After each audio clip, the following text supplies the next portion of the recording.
I should have mentioned Senator Schumer's book is called Positively American. In the personal story segment tonight, do you believe in God? Increasingly, fewer Americans do. According to a Pew poll, 12% of us do not have a belief in a higher power, up from 8% in 1987, and that group includes agnostics. In Europe, the rise of atheism and of Gnosticism is stunning. According to a Zuckerman study, in Sweden, as many as 85% of the population are non-believers. Japan, 65%. France, 54%. And in Britain, 44% do not believe in God in Great Britain. Listen now is a man who understands that position. Richard Dawkins, the author of the mega-selling best book, The God Delusion. I think it takes more faith to be like you, an atheist, than like me, a believer, and it's because of nature. You know, I just don't think we could have lucked out to have the tides come in, the tides go out, sun go up, sun go down. Don't think it could have happened. We have a very full understanding of why the tides go in, the tides go out, of why the continents drift about, of why life is there. Science is ever more piling on the evidence, piling on the understanding. But it had to get there. I understand that you know, the physiology of it, if you will, but it had to come from somewhere. And that is the leap of faith that you guys make, that it just happened. Well, a leap of faith, you don't actually need a leap of faith. You're the one who needs a leap of faith because you are actually, the onus is on you to say why you believe in something. There's an infinite number of gods you could believe in. I take it you don't believe in Zeus or Apollo or Thor. You believe in, presumably, the Christian God, Jesus. See, Jesus was a real guy. I could see him. Yeah. You know, and I know what he did. And so I'm not positive that Jesus is God, but I'm throwing in with Jesus rather than throwing in with you guys, because you guys can't tell me how it all got here. You guys don't know. We're working on it. Physicists are working. When you get it, then maybe I'll listen. Yeah. Well, no, I mean, if you look at the history of science over the centuries, the amount that's gained in knowledge each century is stupendous. In the beginning of the 21st century, we don't know everything. We have to be humble.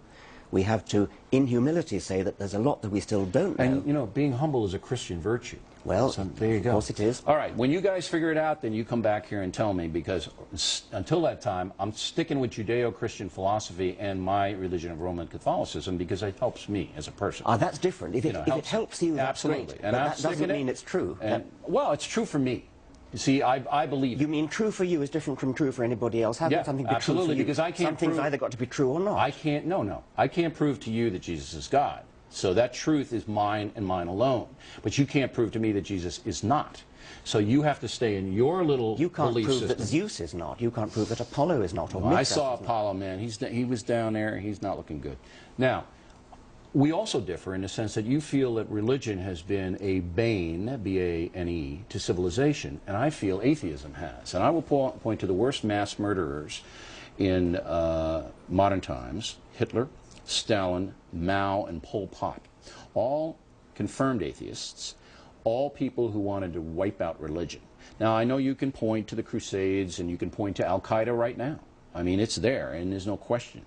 But I say I'm thrown in with the founding fathers of the United States, which saw religion, spirituality, as a moderating influence, as a good thing if people embrace the true tenets. Go ahead. The founding fathers of the United States were secularists above all. So some of them were religious, some of them were not, but they were above all secularists who believed in keeping church and state They separate. had to because of the oppression in Europe. That was what they were, right. Precisely. But I mean, that was almost all of them, they all said a prayer before their deliberations. In their letters, and I have almost all their letters, they all reference the deity.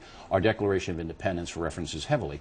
But they saw it as a moderating influence because the federal government at that point couldn't control the country. And they said, you know, if people follow Jesus, then the country's going to be better. It may well be a moderating influence. As for Hitler and Stalin and so on, I mean, of course, Hitler, by the way, was a Roman Catholic.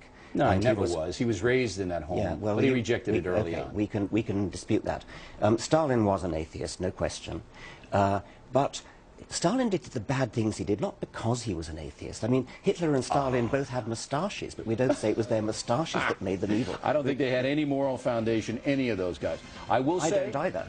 Your book is fascinating, and, you know, congratulations on your success. Thanks for coming on in here. Thank you very much indeed.